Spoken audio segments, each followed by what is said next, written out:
Bonjour à tous. On va voir tout de suite une image de ces collaborateurs qui ne sont pas simplement des randonneurs. Ils sont chaque jour comme ça. Chaque jour quand ils se lèvent le matin, ils ont un très grand sourire. Ils sont très contents de venir travailler. Ils passent leur journée à mettre en place leurs idées, leurs initiatives. Ils s'éclatent. Alors vous allez me dire que ça, c'est rare ça. Chez nous, chaque jour, non. C'est en France? C'est pas possible. Donc du coup, on a fait un film. Et le film va sortir chez Arte de 90 minutes sur ces entreprises-là, parce que j'ai rencontré plus de centaines déjà comme ça, dans tout secteur, tout service, toute taille, beaucoup de pays différents. Et donc vous allez voir d'abord un petit clip très très rapide qui vous montre, ce ne sont pas des acteurs, je préviens, c'est des vraies personnes dans des vraies entreprises.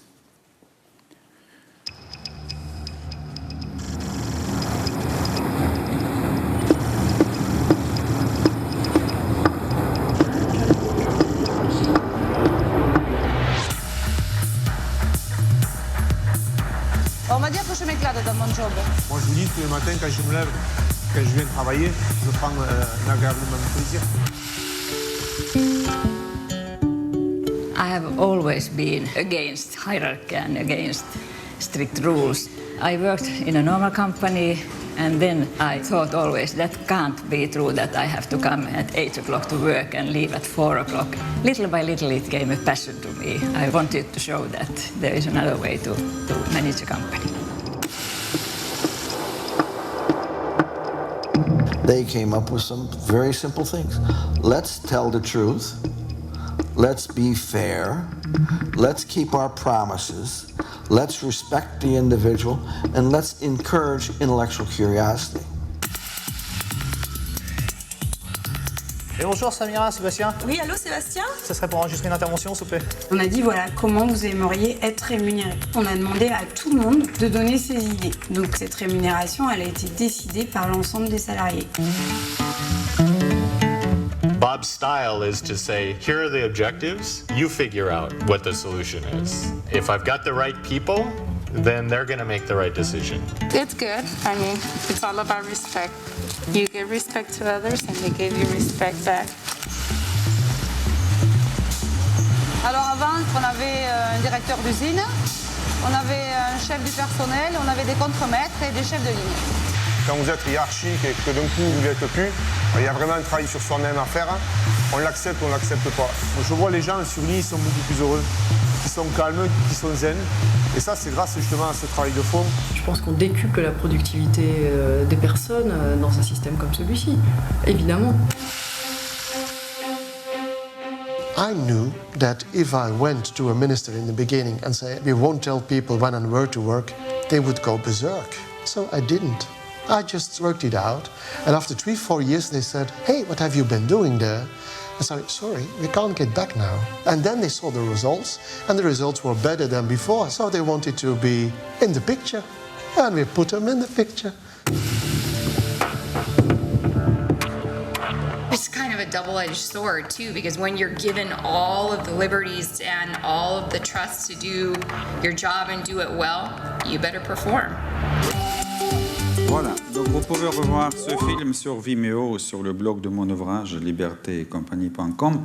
Alors, vous avez tout à fait raison d'ailleurs d'être un petit peu dubitative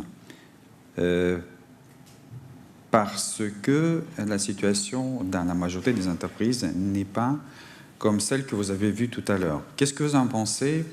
Si certains parmi vous ne connaissez pas des chiffres de baromètre de Gallup, c'est quoi le pourcentage des collaborateurs, la moyenne, en France, qui vient chaque jour et passe la journée comme ces collaborateurs-là, mettre en place des idées, prendre des initiatives, rentrent chez eux, la première chose qu'ils racontent, c'est encore une superbe journée qu'ils ont passée, et quand ils se couchent, ils hâtent de se lever au lendemain pour répéter, et chaque jour c'est comme ça. Combien ils sont en France? Pourcentage? 10%, 5%? Monsieur? Il dit on exagère, 0,5. Monsieur, c'est l'optimiste du public. Là. Bon, je ne sais pas comment on sélectionne ici, vous êtes auto-sélectionné, mais en tout cas, vous n'êtes pas mauvais, effectivement, c'est 9%. Donc, si ça vous intéresse, vous tapez Q12 Gallup, et ils ont une base de 15 millions de salariés, ils font ça dans différents pays. D'ailleurs, il ne faut pas avoir des complexes, on est plutôt des mauvais élèves en Europe, mais les meilleurs, c'est, je crois, Danemark, c'est 21%. Donc, c'est quand même une minorité seulement des gens qui viennent au travail, effectivement, et qui passent leur journée de manière exceptionnelle. Comme un petit peu cette poule-là, vous voyez, une poule, alors c'est pas une simple poule, hein, des poules habituelles, elles sont salariées effectivement pour prendre des œufs blancs ou des œufs un peu marrons. Ça, c'est une poule de leur propre initiative. Elle va, chaque jour, elle va aller dans le poulailler et va pondre un œuf en or. Alors vous imaginez la consternation de certains collègues, parce que certains collègues sont inquiets qu'on va augmenter la norme bientôt, hein, bien sûr sans payer un plus. Voilà, maintenant la deuxième catégorie, ce sont des collaborateurs qui ne sont pas engagés, on les appelle désengagés. Alors la définition la plus courte que j'ai entendue, c'est d'un patron d'une PME qui a dit ça, je connais cela. Ce sont des gens qui viennent chaque jour pour partir. Alors ce besoin urgent de partir survient à un moment donné et très très vite. Alors il y a des gens qui disent oh oui, c'est quand ils arrivent. Non, arriver, c'est une notion hautement philosophique pour ces personnes. D'ailleurs, quand vous demandez à cette personne-là pour qui tu travailles, quel service, elle va te dire certainement, hein, comptabilité, marketing. En réalité, dans leur cœur, elle travaille pour un seul service qui est la paye. Et la paye n'est pas connue comme un service philosophique. On ne peut pas dire à la paye, je suis arrivé, c'est pas possible. Qu'est-ce qu'il faut faire? Qu'est-ce qu'il faut faire? On pointe. On badge. Dès qu'on a fait ça, ils ont cette urgence de repointer tout de suite. Mais il ne peut pas parce que c'est 7h36 à faire. Il y a le fameux 35 heures, etc. Voilà. Donc, combien ils sont, ces gens-là, en France? Combien? Il y a 3 catégories en tout. Hein, donc, ça, c'est le deuxième. 30%. 40%. Il y a une courbe d'apprentissage ici, je vois. Hein. Bon, alors, vous êtes prêts parce qu'il faut attacher vos ceintures. Hein, ils sont 65%. Alors, ce sont des gens qui viennent faire leur minimum syndical, hein, il y a un terme comme ça. Voilà, ils vont faire. Alors, pourquoi le cheval allongé? Alors, on va dire, Monsieur Guette, ça se voit que vous êtes parisien, hein, les chevaux, ça ne s'allonge jamais dans la nature. Vous avez raison, tout à fait, dans la nature, non, mais dans l'entreprise, si. Bah oui, parce que quand il y a une palette, par exemple, à le déballer, il faut aller chercher. La personne dit, tu te lèves, là, tu vois, il y a une palette, tu te lèves, tu vas là-bas. Il va le faire dès qu'il peut, hop, il s'allonge de nouveau. 3e fois, vous venez, il dit, ça, c'est les heures sup, monsieur, là, c'est pas négocié. Donc, vous avez une 3e catégorie. Je sais qu'il y a beaucoup d'ingénieurs, moi aussi, je suis ingénieur de formation. 26%, il nous manque. C'est quoi cette catégorie mystérieuse? Qui sont ces gens-là? Ni ils sont engagés, ni ils sont désengagés. Ils sont qui? J'étais à Rouen, on m'a dit c'est les Normands, mais bon, c'est pas... Alors, vous êtes prêts? Toujours attachés? On les appelle activement désengagés. Alors, la définition d'activement désengagé, c'est cette définition de Gallup que je vous donne. Ils sont non seulement malheureux au travail, mais chaque jour, ils viennent pour démontrer leur malheur. Et leur façon préférée, c'est de se prendre un collaborateur engagé.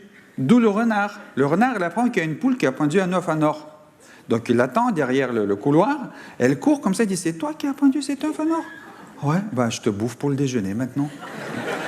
Donc, voilà, on les appelle des saboteurs, des toxiques, de tout ce que vous voulez. Ils sont 26%. Maintenant, on rigole bien. Hein? Maintenant, imaginez cette situation-là. Vous êtes dans un bateau de 8 rameurs. Et vous êtes devant. Vous êtes appelé le directeur, par exemple. Hein? Vous ramez très, très fort. Vous êtes très engagé. Hein? Derrière vous, éventuellement, il y en a encore un qui est engagé, peut-être c'est votre directeur financier. Et puis derrière les autres, hein, les 4-5, eux, ils font des splashs, ouais, pour que vous pensiez que ça bosse derrière. Et puis le dernier ou les 2 dernières, vous savez comment ils rament? Très très fort, mais comme ça. Ouh, tout le temps comme ça. Et puis vous demandez à votre directeur financier, regardez les KPIs en permanence, mais il dit, bah, je comprends rien, on recule quoi. Maintenant ça, c'est encore une entreprise normale. Maintenant, si vous voulez encore une couche schizophrénique, le top management du siège vous dit on va être des champions. Et vous êtes dans le bateau, vous savez ce qui se passe, quoi. Maintenant, la grande question, est-ce que on est conscient de ces situations-là? Normalement, oui, sauf si vous avez un cas de ce que moi j'appelle les PDG salariés à la retraite. Vous connaissez ou non? Ça existe. Alors, c'est très simple. Hein. Vous mettez au dernier étage d'une tour, vous mettez 2, 3, 4 secrétaires, Et comme ça, il y en a certains même qui ont leur propre ascenseur, qui montent du sous-sol au dernier étage. Donc, vous ne connaissez pas les collaborateurs, vous êtes complètement isolé, vous êtes à la retraite de l'entreprise et aussi des clients, évidemment. Donc, vous ne savez pas ce qui se passe. Le bateau, pour vous, c'est une abstraction, vous regardez les chiffres sont fausses. Et vous pilotez comme ça. Donc, bon, mais si vous connaissez un petit peu le terrain, si vous allez sur le terrain, vous ne pouvez pas éviter de ne pas connaître cette situation. Et là, qu'est-ce que vous faites?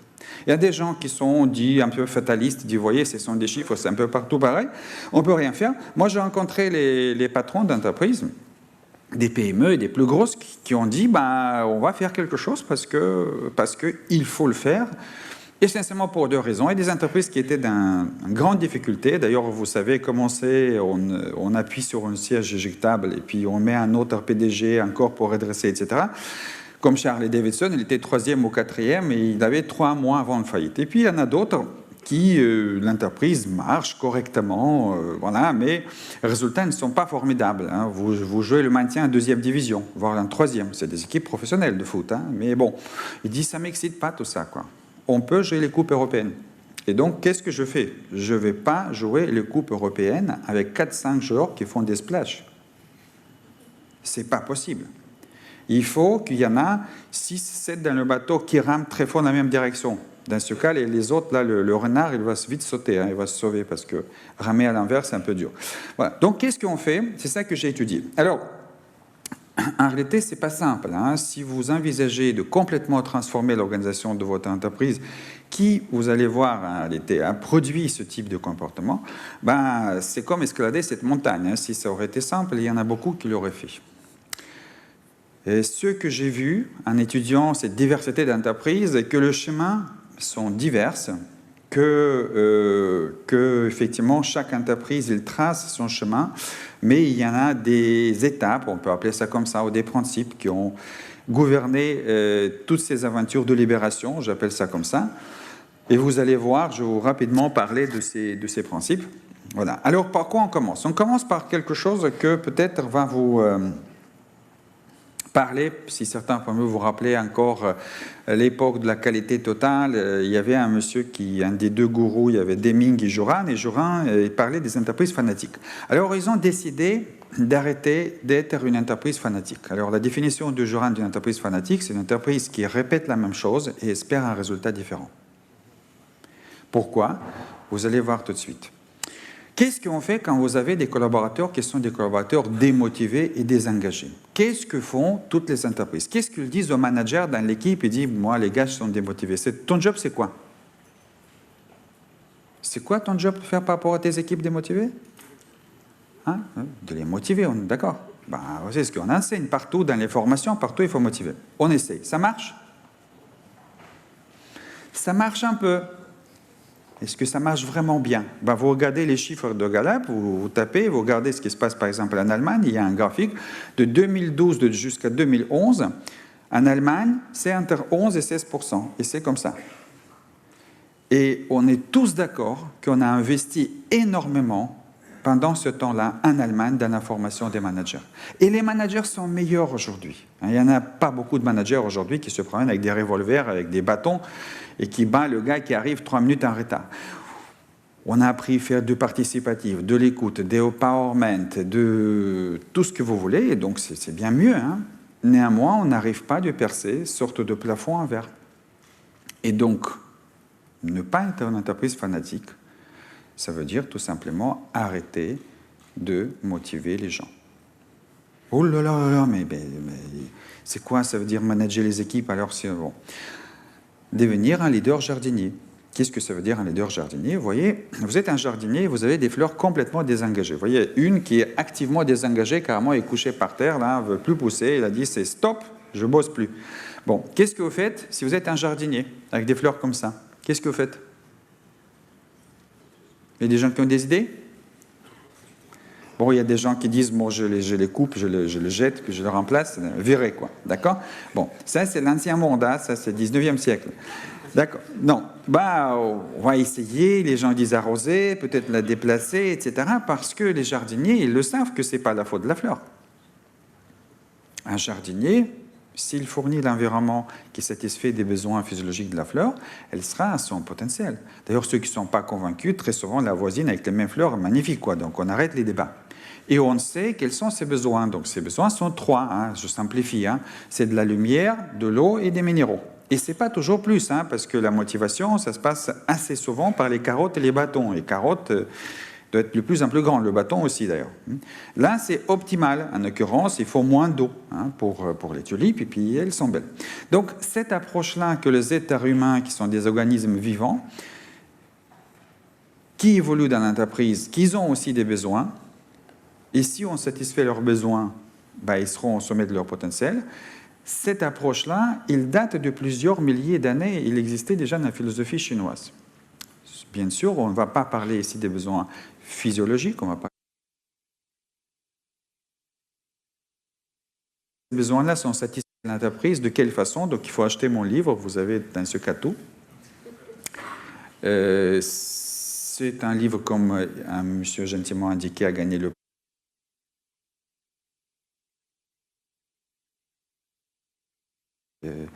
peut-être parce qu'il est déjà trop vendu, je ne sais pas. C'est un best-seller. Donc il y a la queue. Mais en tout cas, je vous donne ça en live. Premier besoin des êtres humains, et je m'appuie cette fois-ci sur les travaux des grands chercheurs, peut-être les plus grands chercheurs en psychologie de automotivation, ce qu'on appelle des CRAN aux États-Unis. Premier besoin, c'est égalité intrinsèque. Un être humain, il ne demande pas d'être traité mieux que les autres, mais surtout ne pas être traité comme un être inférieur aux autres. Est-ce que ce besoin il est satisfait? Dans le cas d'entreprise, on sait ce que ça veut dire dans notre vie personnelle, mais dans le cas d'entreprise, ça veut dire traiter les gens,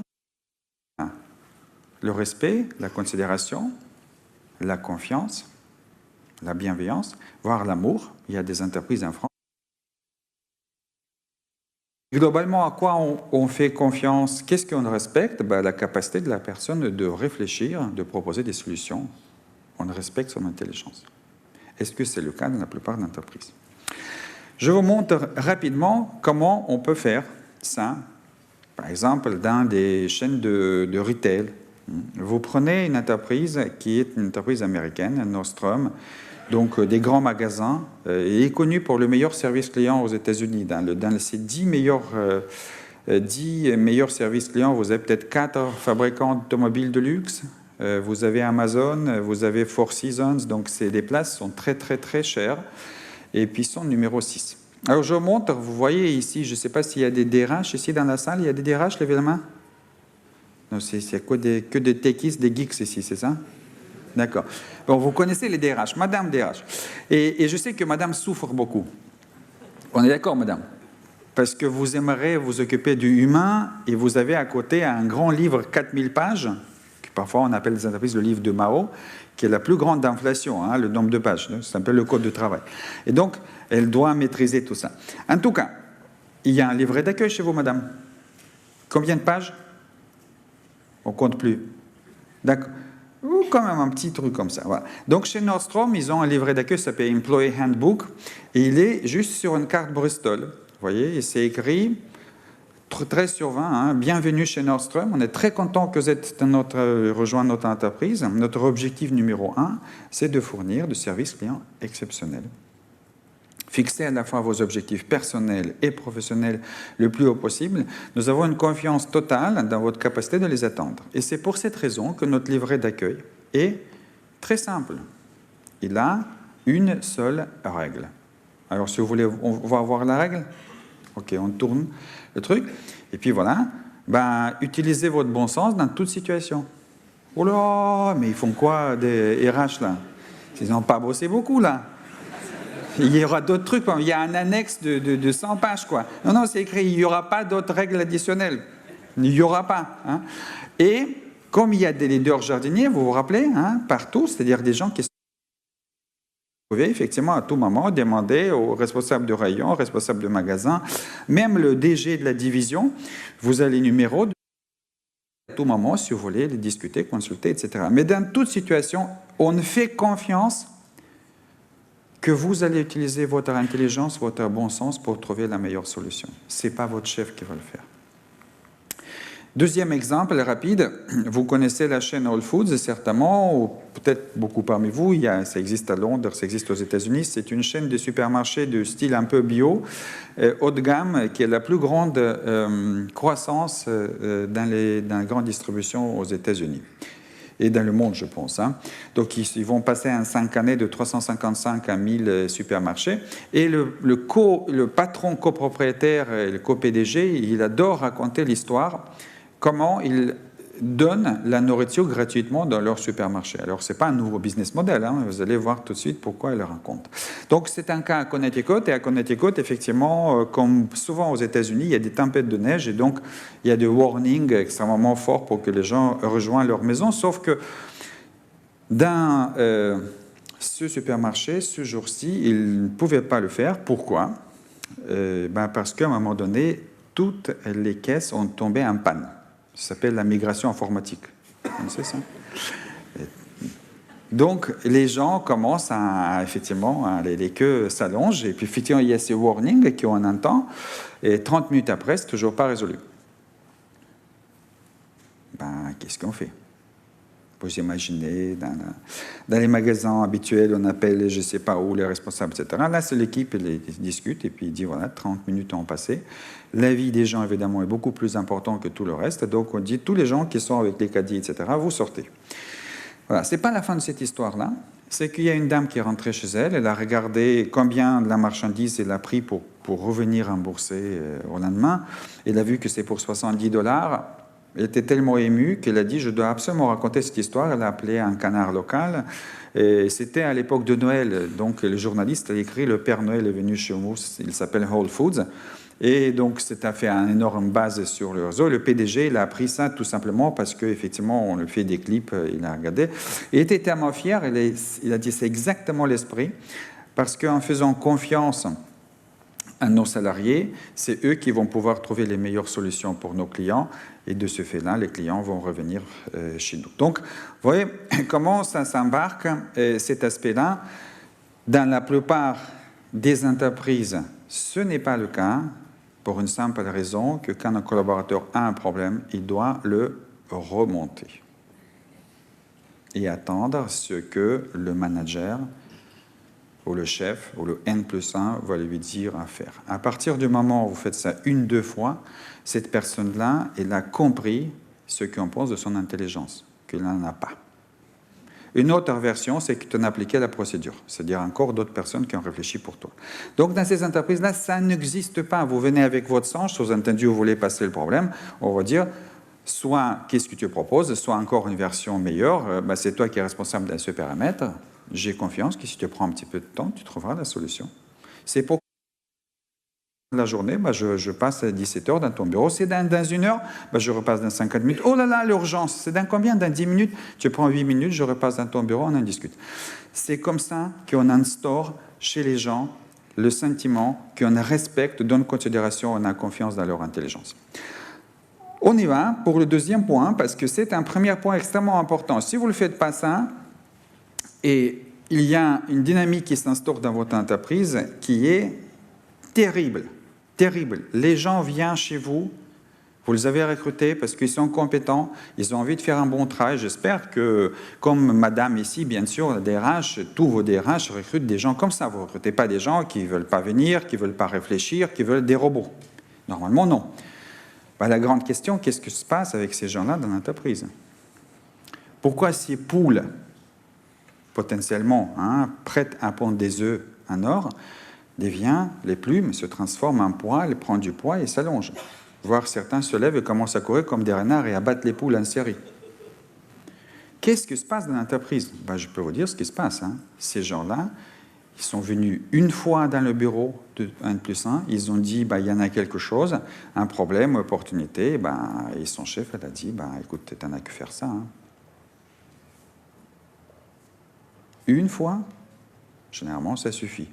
Pour certains, il faut 2 fois. On appelle ça, dans la recherche clinique, les masochistes. Des gens qui aiment souffrir, qu'on leur dit que tu es un imbécile.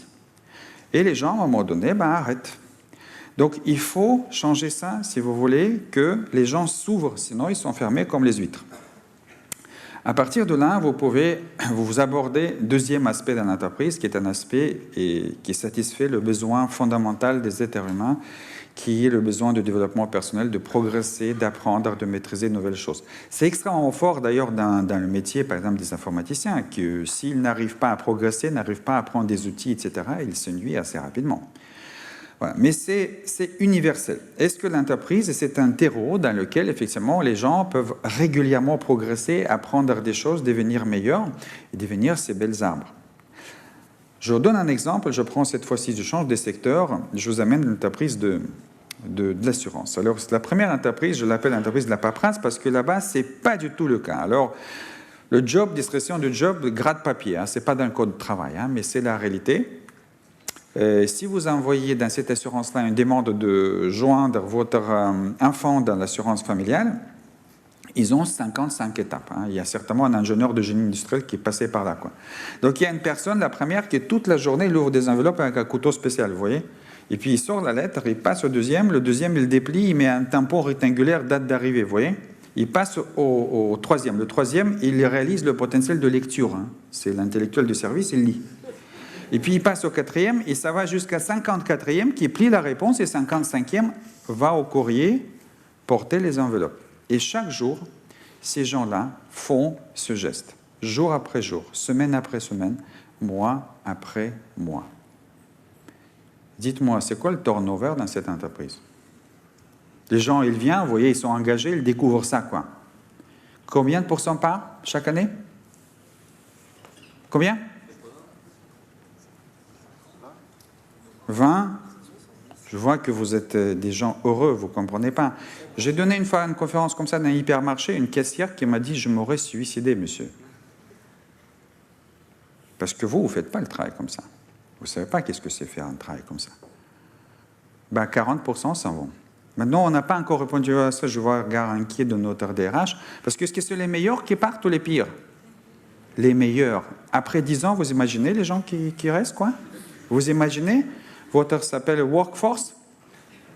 Voilà. Donc, la perspective de développement de ces gens est zéro. L'entreprise moribond, pas de résultat, rien du tout. Je vous amène maintenant dans la deuxième assurance. L'entreprise de développement est limitée. Description de job, employé heureux. Pourquoi employé heureux? Si je vous raconte ce qu'ils font le long de la journée, c'est le business model. Ils n'ont pas de courtier, ils n'ont pas d'agence. Tout est par téléphone et Internet aujourd'hui. Les plateaux de 14 000 personnes au téléphone. Vous imaginez ça, le bâtiment qui est 2 km longueur, 3 étages, que des plateaux. C'est l'enfer, quoi. Et elle est heureuse. Pourquoi elle est heureuse? J'ai rencontré beaucoup de gens avec un énorme sourire qui sont très, très contents. Pourquoi? Parce que des perspectives de développement sont limitées dans cette entreprise. Non seulement que chaque collaborateur peut dire « moi, j'aimerais maîtriser encore un tel domaine de finance, assurance, etc. » et on va organiser des formations, des stages internes pour qu'ils les maîtrisent. On va aller chercher les gens. On dit « tu travailles ici depuis 6 mois, depuis 1 an. Y a-t-il un domaine dans lequel tu aimerais progresser ?» Et puis, si oui, on va s'organiser pour que tu puisses le faire. Il y a des gens, beaucoup de gens qui travaillent, la grande majorité n'ont pas de diplôme universitaire, qui ont dit, moi, le droit m'intéresse. Je les ai rencontrés, le droit m'intéresse. Parce que très souvent, il y a des litiges, assurances, etc. Je dois parler à notre conseiller juridique avant de donc répondre au client. Mais moi, j'aimerais bien apprendre ça. On dit, le droit t'intéresse, mais est-ce que tu comprends que ce n'est pas de la formation, c'est de l'éducation? Oui, je comprends. C'est-à-dire, tu vas étudier le soir. Oui, je comprends. Pendant plusieurs années. Oui, je comprends. Bon, dans ce cas, on va te rembourser l'ensemble de frais de scolarité, qui aux États-Unis est 35 000 $ par an, en l'occurrence. Ça ne suffit pas. Ils ont remarqué que de plus des gens, y compris pour faire des MBA, ont commencé donc à suivre des cours. Le soir, vous imaginez, c'est un petit peu comme Desperate Housewives. Vous voyez comment les Américains ils vivent pas loin de là où ils travaillent, mais là, il faut prendre la voiture et traverser la ville, c'est à San Antonio. Revenir, donc peut-être vous revenez à 23h du soir, vous ne voyez pas vos enfants. Donc il dit comment on peut faire rappeler le jardinier. Le jardinier, il fait que ce soit plus simple de satisfaire vos besoins, le plus simple possible. Donc ils ont dit, on va signer un accord avec 4 universités locales qui vont venir sur notre campus. Les professeurs vont venir chez nous. Donc dès que j'ai terminé mon travail, je passe dans une autre salle qui est une salle de réunion en l'occurrence, mais qui devient une salle de cours. Et puis je suis des études avec les professeurs. 75 salles de cours chaque soir sont occupés, 200 formateurs en propre avec tous les professeurs, un tiers de l'ensemble de salariés à chaque instant sont soit en formation, soit en éducation. Le plus grand taux aux États-Unis des gens qui effectivement sont en permanence en développement. Alors cette assurance-là, en 25 ans, a multiplié son résultat par combien? Il y a des gens ici des banques d'assurance, qu'est-ce qui vous fera plaisir? En 25 ans. Par combien vous voulez multiplier votre résultat? Un fonds propre et géré. Par combien? Par 20? C'est un rêve fou, quoi, c'est ça? Bon. OK, donc vous êtes toujours attaché, monsieur, parce qu'ils ont multiplié par 400. Ils sont devenus 5e assureur aux États-Unis, ils sont 19e banque aux États-Unis. Voilà, donc, et aussi le service exceptionnel. Alors, ces deux entreprises, c'est quoi la différence principale? Vous vous rappelez, la première et la deuxième? Certains disent l'une est certainement plus belle que l'autre. On ne sait pas, mais j'ai une surprise pour vous. C'est la même entreprise, les mêmes personnes. La seule chose qu'on a changé, c'est l'environnement. Et ces personnes-là qui étaient des losers, devenus des champions. Ils sont donc classement Business Week dont je vous ai parlé, ils sont chaque année numéro 1 ou numéro 2 aux États-Unis. Aujourd'hui, c'est un autre classement, mais ils sont toujours au sommet. Le service est tellement légendaire que j'ai des amis là-bas qui disent quand j'ai une mauvaise journée, je les appelle, quoi. Alors, s'il y a des questions, quel est leur business model? Effectivement, leur business model, c'est certainement pas le nombre d'appels à leur donner. S'ils veulent rester 4 heures, ils restent 4 heures. Voilà. Ils sont NPS, le fameux NPS qu'on mesure dans certaines entreprises, ils sont numéro 1 par an, 79%. Vous savez qu'il y en a pas mal d'entreprises de services en France qui rêvent d'être à 0 par rapport à ce score. Ils sont dans le négatif. Okay? 83% pour leur banque, 19e banque aux États-Unis, par rapport à la moyenne du secteur qui est 18%. Vous imaginez un écart? C'est comme vous comparez Barcelone, bon peut-être Barcelone aujourd'hui, bon les Hollandais quoi, avec 3e division, vous voyez, ça vole pas, c'est pas le même monde. Ça c'est leur chiffre d'affaires dernières 5 années, c'est des machines de croissance organique incroyables toutes ces entreprises-là. Chaque année, ça monte, ça monte, ça monte, ça monte. D'ailleurs, vous n'allez pas être étonné que ces entreprises-là, pendant 20 ans, leur budget de publicité était 0. C'est qui vend votre entreprise? C'est vos clients et vos salariés. Et je termine. Dernier besoin universel de l'être humain, Tchoupi veut tout faire tout seul. Alors, vous n'allez pas me croire, mais ceux parmi vous qui vous rappelez encore qu'est-ce que s'est passé quand votre enfant elle avait 2 ans, qu'est-ce qu'elle a dit?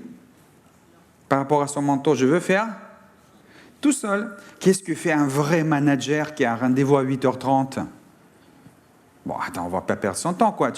On enfile le manteau. Le résultat? La crise existentielle, parce que l'enfant, à 2 ans déjà, veut s'affirmer par rapport à l'environnement et vous l'empêchez, d'accord? Plutôt que faire un acte très simple, essaye.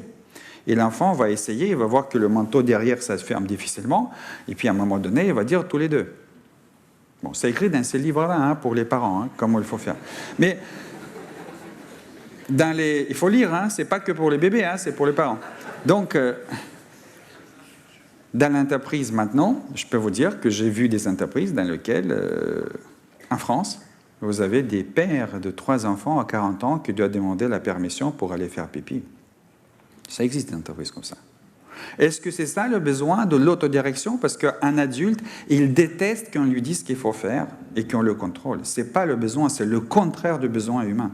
Le besoin humain, c'est de décider par vous-même vers où vous dirigez, pour le bien de l'entreprise, bien sûr. Je termine pour un dernier exemple rapide. Vous vous rappelez, là-bas, ça suscite seulement des sarcasmes en disant ministère, service public, etc. Effectivement, il y a un ministère qui s'est organisé sur l'ensemble de ces paramètres, y compris autodirection. Et si vous allez là-bas et vous visitez, là, maintenant il est parti, mais il y a encore quelques mois, la PDG, la DRH de cette entreprise, donc le collègue de madame, elle vous donnait, c'est transparent, elle m'a montré, c'est un premier principe, on ne motive pas les gens.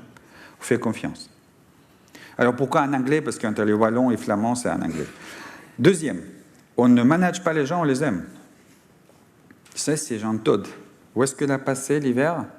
Plusieurs semaines, à côté du lit de Schumacher. Elle ne travaille pas de plus de 10 ans. On ne manage pas les gens, on les aime. On ne travaille pas. Alors on dit là, c'est au ministère, ça c'est clair, ça ne bosse pas fort, quoi. On prend plaisir à travailler. On ne vient pas pour travailler, on prend plaisir à travailler. Et on ne se plaint pas, chef, il y a un problème, c'est si, c'est là, on vient avec la solution, et s'il faut, on innove la solution. Vous voyez, cette fille-là, elle n'a plus de problème avec sa maman, elle a résolu le problème. OK, ben voilà, ça c'est donc l'autodirection, le dernier besoin. Et si vous le faites, vous arrivez au sommet de la montagne. Et au sommet, il y a des entreprises qui fonctionnent de cette façon-là depuis très, très, très, très longtemps. La plus ancienne, c'est Gore, donc, qui fabrique Gore-Tex, c'est plus de 1000 produits innovants. Depuis 1958, qu'ils travaillent comme ça. Ils n'ont pas d'organigramme, ils n'ont pas de titre, il n'y a pas de directeur, il n'y a pas de manager, il n'y a pas de description de job, il n'y a rien, quoi. Il y a juste la croissance organique à 15%. Et ça continue avec 3,2 milliards par an, avec 10 000 salariés. Vous avez Harley-Davidson qui était au bord de faillite, à 3 mois au bord de faillite, et qui a repris de 15% de part de marché. Ils avaient 85, ils sont tombés à 15, ils sont revenus à 50. Leur marge d'exploitation moyenne était de 17%, c'est l'industrie. À plusieurs années, plus de 30%. À la fin des années 90, leur capitalisation était supérieure à General Motors, qui avait Aerospatiale, la POC et une banque, avec 8 000 personnes seulement. Vous avez l'entreprise de nettoyage industriel en Finlande, vous avez une fonderie à Favy en Picardie, ça c'est la plus ancienne en France depuis 1983 qui fonctionne selon ce mode. Vous avez de plus en plus d'entreprises en France actuellement, presque chaque mois une entreprise française qui bascule vers ce mode-là. Belge et un ministère dont je vous ai parlé, et voilà notre amie Florence, voilà elle est, et puis c'est pour madame, parce que je vous ai dit, j'aime beaucoup les DRH, l'avenir de DRH. L'avenir de DRH, ça c'est son titre officiel, hein. C'est Chief Happiness Officer. Directrice de bonheur, madame, bientôt. Voilà, en 2 langues, hein, vous avez compris. Et voilà la dernière phrase. Ça c'est Franck, c'est le plus haut, vous avez compris, le fonctionnaire de ce ministère, que lui, il a pris ça et il a changé ce ministère-là. Voilà ce qu'il m'a dit. La hiérarchie rend l'organisation aveugle le problème. Personne ne les signale car ils sont vus comme une critique du manager qui est, entre guillemets, le plus intelligent. Les managers classiques ont peur de lâcher le contrôle, renoncer au signe extérieur du pouvoir. Ici, personne n'a de bureau, moi non plus. Les managers sont devenus des coachs, des accompagnateurs, cela déconcerte, mais je veux rendre les salariés heureux. Pas parce que j'aime à ce point l'être humain. Tout simplement, les gens heureux travaillent mieux. Et comme ils savaient que je viens de France, il a ajouté, et si les fonctionnaires belges le peuvent, alors vous, les Français, merci.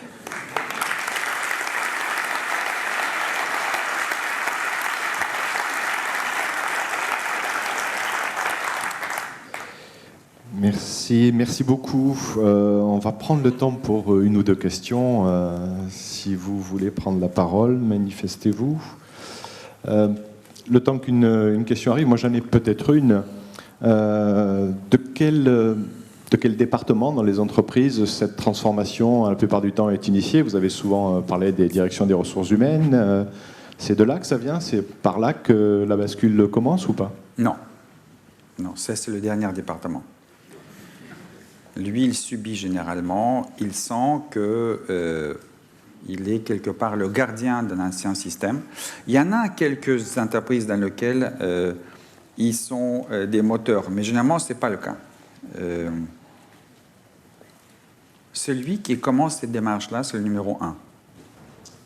Celui qui le pilote, l'incarne, c'est le numéro 1.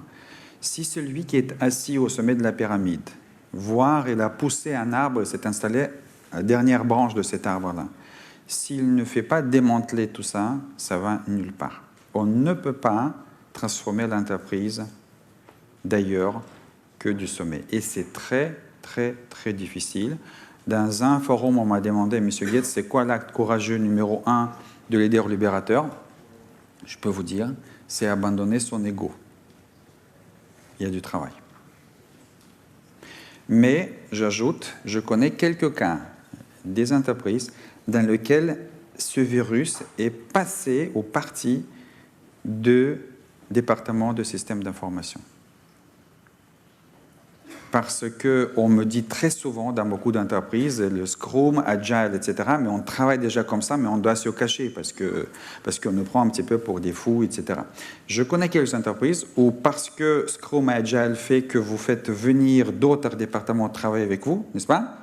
Et les gens, ils commencent à être contaminés, mais ils disent, attendez, mais vous rigolez ici, quoi, donc c'est super, quoi, c'est pas comme ça chez nous, hein.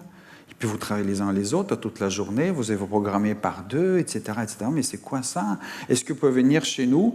Et donc, je connais quelques cas où c'est... Mais de toute façon, si le PDG n'est pas convaincu que c'est de cette façon-là qu'il faut travailler dans l'entreprise, bah, ça risque d'être marginalisé et ce service informatique va rester comme des geeks un peu, vous voyez, voilà, un peu des comme adolescents immatures un peu, vous voyez.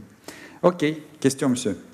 Vous n'avez pas parlé du stress qui peut accompagner la liberté, en fait. On voit quand même des personnes, si on leur dit bah, débrouille-toi, utilise ton bon sens, bah, finalement, ça les bouffe de l'intérieur. Oui. Vous avez tout à fait raison, c'est un choc, si vous voulez. Bon, le premier choc, bien sûr, c'est pour les managers, hein, parce que pour le manager qui puisse le dire, débrouille-toi, oh là là, mais attends, mais il va me... Je lui donne les clés du camion, mais attends, il va entrer dans le mur tout de suite, quoi. Il va se prendre une pylône. Je dois le surveiller avec des caméras, vous voyez, en permanence, quoi, et dire, tu tournes à droite, tu tournes à gauche, et puis s'il y a moins d'obstacles, tu m'appelles, quoi, tu bouges pas. Comme je dis, comme dans le football, vous imaginez le football? Dans le football, que le gars, quand il a un ballon, on est dans... Avant de taper le ballon, il dit chef des équipes de défenseurs, hein, je fais quoi? Tiens, attends, on va faire une réunion interdépartementale parce que j'ai rencontré le chef des récupérateurs, le chef des attaquants.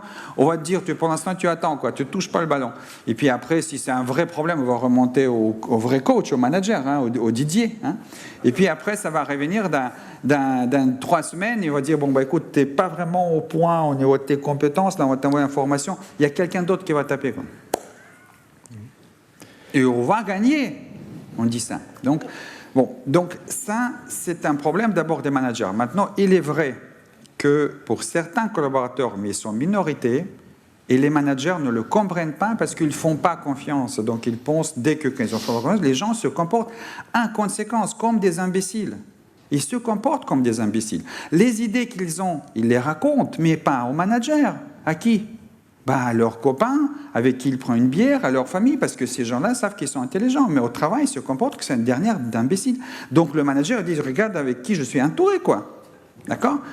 Donc, il est vrai que pour certains, quand vous allez leur dire, mais c'est toi qui es responsable, qu'est-ce que tu proposes? J'ai confiance que tu trouveras la solution. Bah, c'est un choc, quoi. Donc, ils pensent que j'ai quelque chose dedans, quoi. Oh là là! Bon, d'abord, elle va jouer avec vous le jeu. Hein, genre, toi, tu gagnes 2 fois plus que moi, donc c'est à toi de réfléchir. Hein. On va voir. Bon, mais certains, peut-être, mais c'est une minorité, les recherches le montrent, qui sont dans une logique d'exécutant. C'est une minorité. Qui veulent qu'on leur dise ce qu'il faut faire, et ils vont le bien faire. Ok? Fais rien avec ces gens-là, on laisse à ces gens-là de fonctionner de cette façon-là et prendre du temps que leur faut pour prendre aussi la confiance en eux-mêmes, parce qu'il en manque. Parce que si vous avez un grand-père sévère, le père sévère, la maîtresse sévère, etc., et tout le monde vous disait « Attention, tu vas encore rater le truc », vous avez 40 ans, vous continuez à avoir peur de tout, quoi. Donc, est-ce que ce manager, il est en train de faire quelque chose pour éventuellement vous aider un jour de prendre confiance en vous-même ou il vous continue à vous enfoncer? C'est un grand débat. Mais il y en a des gens pour lesquels c'est difficile. C'est vrai. Bien. Merci beaucoup. Je vais jouer le rôle du timekeeper. Il y avait une dernière question, mais je vais être obligé d'arrêter. Peut-être vous pouvez poser la question directement à Isa Getz. Bon, merci beaucoup. Je reste. Merci beaucoup. Merci.